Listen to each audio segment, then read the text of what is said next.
Bonjour à tous, bienvenue encore une fois au rendez-vous des chroniques pimentées de Djilo. Merci d'être là. Alors, l'air de rien, en Afrique, précisément en Zambie, le président de la République, par intérim il est vrai, a été un blanc. Du 29 octobre 2014 au 25 janvier 2015. Et ça n'a dérangé personne. Guy Scott, c'est son nom. Dans un pays qui a eu toutes les peines du monde à se débarrasser des colons, un blanc, descendant de colons britanniques venus s'installer dans ce qui était encore la Rhodésie du Nord. Il accède à la présidence de la République après donc la mort du président Michael Sata. Il devient alors le premier blanc à assurer l'intérim. Le premier blanc à accéder démocratiquement à une présidence en Afrique subsaharienne. Il était le vice-président, donc il a succédé naturellement au président sortant, de regretter mémoire bien entendu. Ça ne surprit personne. Hein? Je dis souvent que le peuple africain est le peuple le plus pacifique au monde. Oui, le plus démocratique au monde. L'actualité nous parle en ce moment, vous voyez, en France. Il y a eu un remaniement, le gouvernement a changé. Premier ministre, il a formé son gouvernement. Est-ce que vous avez même vu un orteil noir? Non. Parce que peut-être il n'y a pas de noirs français en France qui pourraient aussi prétendre à un poste ministériel. Il y en a eu, je ne dis pas le contraire. Mais quand vous voyez la couleur, la coloration du gouvernement, eh bien, vous voyez que 99,99%, c'est qui? C'est entre eux. Donc toi, tu es là, tu es assis, tu regardes. Et tu sais qu'en Afrique, il y a eu des femmes qui ont accédé à la magistrature suprême. Parce que le pouvoir est genré. Dans le paysage politique, c'est souvent des hommes. Et on dit que l'Afrique n'est pas démocratique. Donc nous, on donne une leçon. On leur dit, voilà, nous, on a eu des femmes. Exemple, Hélène Johnson Sirleaf au Libéria, Rose Rugombe au Gabon, Catherine Samba Panza en Centrafrique, Joyce Banda au Malawi. C'est en Afrique. Nous devons en être fiers. Et on nous traite d'eux pas démocratiques du tout. Alors que eux, en France, vous vous rendez compte que Marine Le Pen s'époumont depuis des décennies. Ça passe pas. Il y a eu des femmes comme Ségolène Royal. Tiens, la Royale n'est pas passée. Et pourtant, il y a des femmes de qualité. Il y a eu des Simone Veil, il y a eu des Elisabeth Badinter, bref. Il y a eu des femmes capables de porter un projet politique. Mais non. Mais il y en a eu en Afrique. Et nous devons en être fiers. Toi, tu es assis, tu as fait 20, 30, 40 ans en France. Tu es même français. Tu regardes tout ça, tu dis, mais qu'est-ce que je vais devenir? Tu te souviens seulement quand tu es arrivé en Europe. Tu étais tout jeune, tout beau, tout frais. Comme si tu avais dormi dans un congélateur. Oui, tout frais. Tu arrives à Roissy, Charles de Gaulle, tu fais ouh. Tu vois les escalators, tu es en extase, tu vois les, les, les, les boutiques de grandes marques. Tu fais, maman, je suis où là? C'est le paradis, c'est l'Éden. Tu continues, tu prends le taxi, tu vois les autoroutes, tu vois le métro, le RER. Tu prends des photos, tu dis, ouh, Zami. Tu envoies à tes amis, hein. En Afrique, tu dis, ouh, Zami, oui, Zami. Je suis en Beng. Hey, tu es parti quand en Beng? Tu es parti quand en Europe? Non, non, non, non, on ne dit plus ces choses-là, papa, laisse. Je suis seulement là, c'est tout ce que je te dis. Voilà les photos, la preuve, tu filmes le tramway. Oui. Et puis, on t'amène dans une petite chambre de bonne, parce que tu es étudiant, peut-être pas accueilli dans une famille, donc tu vas dans une chambre de bonne. Tu continues à réfléchir. Tu dis, ouais, les boutiques de marque que j'ai vues là-bas, je me souviens quand mes cousines venaient au pays, hein, ils avaient de beaux sacs à main, de beaux vêtements, hein, et puis tu espérais qu'en rentrant, on allait te laisser un petit parfum comme ça.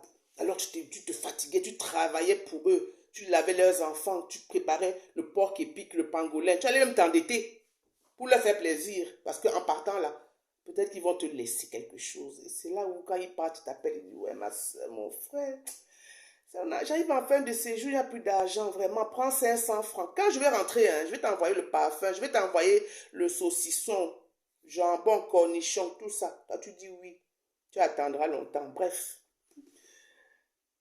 tu es arrivé, tu es parti direction, donc les Mureaux, parce que je reviens quand le chauffeur de taxi t'amène, tu vas à Meaux d'abord. Il y a Meaux, soit c'est les Mureaux.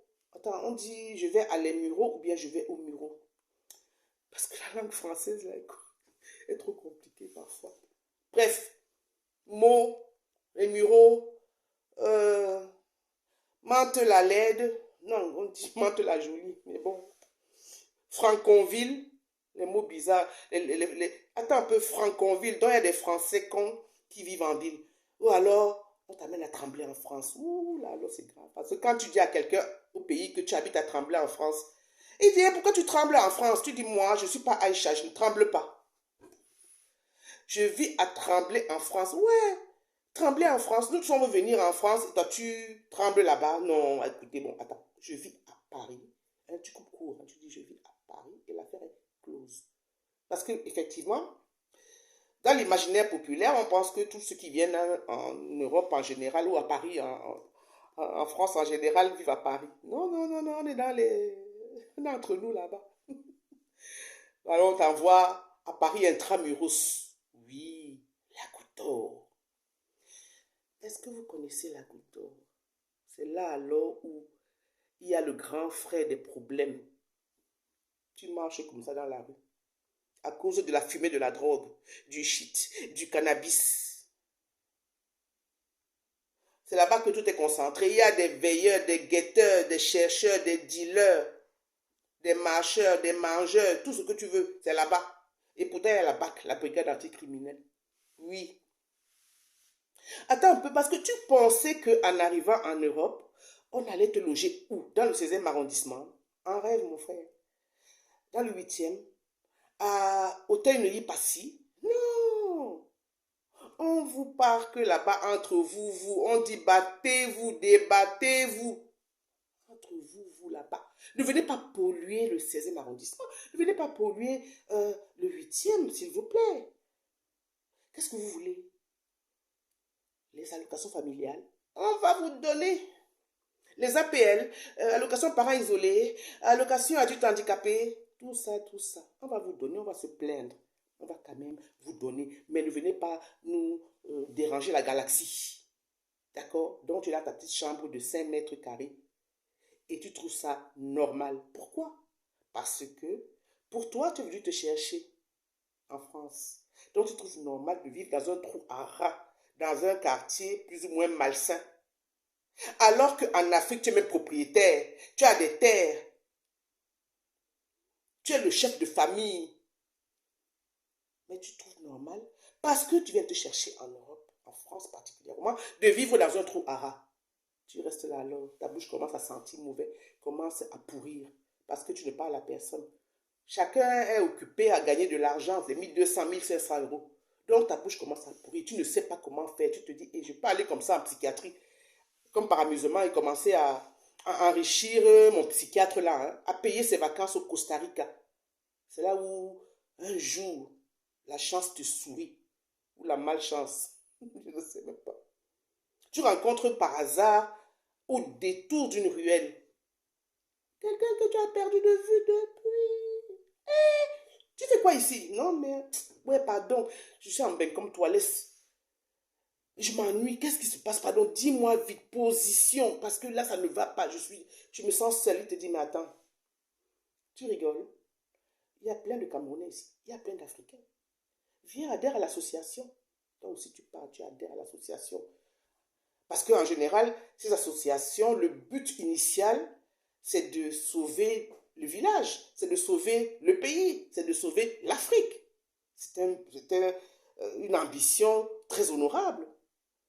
Mais après quelques années, tu as cotisé. Je te rends compte que c'est une association loi 1900 sexy à but purement récréatif. Oui, parce que si on sauvait le village, ça se saurait. Hein. L'Afrique serait développée aujourd'hui. Si on sauvait le pays, si on sauvait l'Afrique, mais l'Afrique serait développée. Il y a des communautés, par contre, qui sont très actives dans leur village. Mais la nôtre, là, en rêve, à part leur libido, ils ne sauvent rien du tout. Pardon, je n'ai pas envie de me faire d'ennemis, mais c'est la réalité. Donc, tu as cotisé, tu as adhéré. Il ne s'est rien passé. Tu te dis, bon, c'est pas grave. Ça te permet de sortir un peu, de parler ta langue maternelle, de côtoyer des gens qui te ressemblent. Et puis, il y a l'église. Les églises exotiques, tropicales, comme on les appelle hein, vulgairement. Et tu es là-bas, tu vas tous les dimanches te prosterner parce qu'après, tu sais que après le culte du dimanche, là, vous irez prendre un petit lingus, des ailes de poulet. Oui, tu vois, non. Ouais, ça me fait pas rire, mais bon. C'est que tu iras manger les ailes de poulet avec tes amis de l'église. C'est là-bas alors qu'il y a encore les grands frères du problème. On te juge, on te calomnie, puisque vous êtes tous venus vous chercher en France. On te dit seulement, quitte là. Tu es qui? C'est toi qui m'as amené en France. Voilà la phrase fétiche. C'est toi qui m'as amené en France. Alors des personnes que probablement tu n'aurais jamais rencontrées en Afrique, tu les rencontres là, comme tu veux. La communauté, on te parle n'importe comment, on te manque de respect. Tu acceptes tout ça parce que c'est quand même la communauté. C'est des amis, c'est la famille, c'est etc. Tu continues qu'à un. Et le temps est en train de passer, tu ne t'en rends même pas compte. Oui, parce que tu n'es plus euh, étudiant. Tu es maintenant travailleur. Et il faut que tu passes d'étudiant, que ta carte de séjour passe d'étudiant à travailleur. C'est là alors où tu as des problèmes parce que ça devient de plus en plus compliqué avec les lois sur l'immigration de changer donc de statut. C'est là où tu rencontres encore, si tu as la chance, un petit blanc ou une petite blanche là, qui t'amène au restaurant. Tu l'as dragué, tu amènes au restaurant et puis tu dis voilà, on te sert le saumon. Tu es là en extase. Tu dis c'est quoi? C'est le saumon.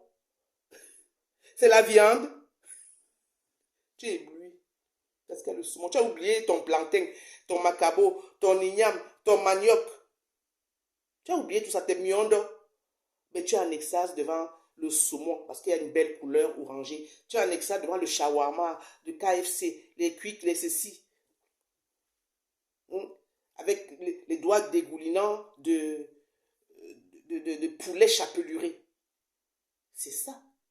Tu as oublié ta culture. Maintenant, tu es même pire que les, les, les, ceux qui sont les pires que les blancs. Tu te prends déjà même pour un blanc. Parce que tu manges déjà les haricots verts. Les haricots verts qu'on met dans la sauce au pays. Je te dis, mais tu oublies, le temps passe. Tu commences à te dire, mais qu'est-ce qu'il faut faire? Mais ce n'est pas encore bien ancré dans ta tête. Tu continues encore à rêver. Et puis un jour, évidemment, mu par un éclair de génie, tu te dis, mais je vais m'aller un peu faire un tour en Afrique, là. J'en ai marre de visiter l'Europe. Je vais un peu aller au Rwanda, Botswana, Kenya, beaucoup de A. Ces pays-là où quand tu regardes les bouquins de géographie, d'histoire, on te dit, voilà, c'est des lions, des vaches, des girafes. Il n'y a que des animaux, en fait. Des safaris, des fantasias. Tu dis, non, je vais aller voir. Je vais aller aussi faire mon fantasia là-bas. Aller un peu faire mes safaris. Et que tu arrives là-bas. Quand tu y arrives, alors, tu vois des êtres humains comme toi. Des Africains comme toi qui vivent bien. Et tu vois aussi des Blancs. Ouh, tu te dis, attends un peu. Ils ont les orteils en éventail autour de la piscine. ça rigole. Ils boivent du champagne, ils mangent de la bonne nourriture, des bons fruits d'Afrique. Hein? Les goyaves, les avocats, les tomates qui sont bien juteuses. Tu dis, ah, donc, quand nous, on va en Europe, vous dites que nous, on vient pour les allocations familiales. Donc, les allocations familiales, là, c'est seulement bien pour nous. Donc, vous n'aimez pas les allocations familiales de votre pays. Donc, vous partez de votre pays pour venir vivre en Afrique, dans le continent africain. Alors que chez vous, il y a des allocations. Donc, vous vous accusez d'être quelque part accro, addict. Donc, vous n'aimez pas ça. C'est nous qui aimons ça. Vous préférez venir dans notre continent. Parce que vous, vous êtes des expatriés dans mon continent et moi, je suis une immigrée dans votre continent. Donc, moi, je dois souffrir, je dois galérer, faire des travaux subalternes que les Blancs ne veulent même plus faire. On commence à réfléchir. Quand tu prends l'avion pour rentrer, tu te dis non, il faut que je sois... il faut que je commence à devenir intelligent. Tu prends l'avion, tu rentres en Europe et une chanson qui doit tourner en boucle dans ta tête, c'est il n'est jamais trop tard. Il n'est jamais trop tard. Nanana. Et moi, je m'en fous. Petit à petit, l'oiseau fait son nid. C'est une très belle chanson d'un chanteur africain. Donc, tu arrives, tu dis non, il faut que je commence à penser à rentrer en Afrique. Peut-être que tu as 50, 60 ans. Ce n'est pas grave. Il n'est jamais trop tard, comme je le disais. Mais il faut surtout sensibiliser les jeunes. Il faut leur dire que les erreurs de vos aînés, vous ne devez pas faire les mêmes erreurs que vos aînés. Vous ne devez pas penser seulement à vous amuser. Vous devez penser à investir en Afrique. C'est crucial. Vous devez préparer votre retour triomphal. On va dire que l'Occident, c'est un moyen. Ce n'est pas la destination. Oui. Si vous y êtes, c'est pour quelque chose. Donc, quand vous avez fini ce quelque chose, vous devez penser à votre continent parce que votre continent a besoin de vous. Parce que beaucoup de personnes qui sont restées longtemps en Europe ont même honte de rentrer. Ils sont dans les maisons, ils vont aller dans les maisons de retraite. Ils vont dire là, madame, je peux aller faire pipi. Ils vont appeler l'infirmière là. On va lui parler comme un bébé. Il est là, madame. On va lui dire, ben oui, monsieur Tartampion. Chacun son tour, d'accord? Vous voulez un verre d'eau? Vous voulez quoi? Je veux seulement... c'est pressé. Et boum, tu fais sur toi. Oui, tu deviens comme un bébé. Alors qu'en Afrique, tu es entouré. Il y a la famille, il y a les amis. Tu peux aller dans les tontines, dans les réunions le dimanche, tu ne t'ennuies jamais. Il y a des problèmes comme partout, c'est vrai. Il y a des problèmes. Ça, je n'en disconviens pas. Mais on a testé. Si, on a testé. Tu ne peux pas t'ennuyer si tu as préparé ton retour quand tu es en Afrique. Il y a toujours quelque chose à faire. Il y a des terres. Les terres que tes parents t'ont laissées, les terres que toi-même tu peux acheter. Oui. Donc, si tu veux finir en maison de retraite dans un bled perdu là, il y a plein de noms de bled là-bas. C'est ta responsabilité. C'est à toi d'assumer après. Mais pourquoi avoir honte? Parce qu'on va dire que tu as fait 20 ans en France, tu n'as pas réalisé. Même à 70 ans. Bon, j'exagère. Mais bon, oui. Puisqu'aujourd'hui, les gens qui ont 70 ans n'ont plus le profil des gens d'il y a 50 ans, il y a 100 ans. On reste jeune et en bonne santé le plus longtemps possible. C'est la raison pour laquelle il faut prendre la bonne décision le plus vite possible. Très vite, la bonne décision. Dire, voilà, je suis venu pour quelque chose de précis. Entre-temps, je vais bien me préparer. Tous les mois, je mets tant de côté. Oui. Et puis, je vais investir dans mon continent. Parce que vous savez, c'est l'antilope qui s'égare, qui finit sur un tam-tam. Oui, je répète. C'est l'antilope qui s'égare, qui finit sur un tam-tam. Et on va bien taper. On va taper sur le tam-tam. Donc, prenez la bonne décision. Ne réfléchissez pas trop longtemps. Et soyez sûr que l'Afrique a besoin de vous et que vous devez vous investir pour l'Afrique. Vous ne serez jamais ce que vous devez être ailleurs. C'est là-bas. Et puis vous savez que l'avenir du nègre hors de l'Afrique n'est que ruine et désastre. Marcus Garvey. Je vous remercie et à tout bientôt pour d'autres chroniques pimentées du Djilo.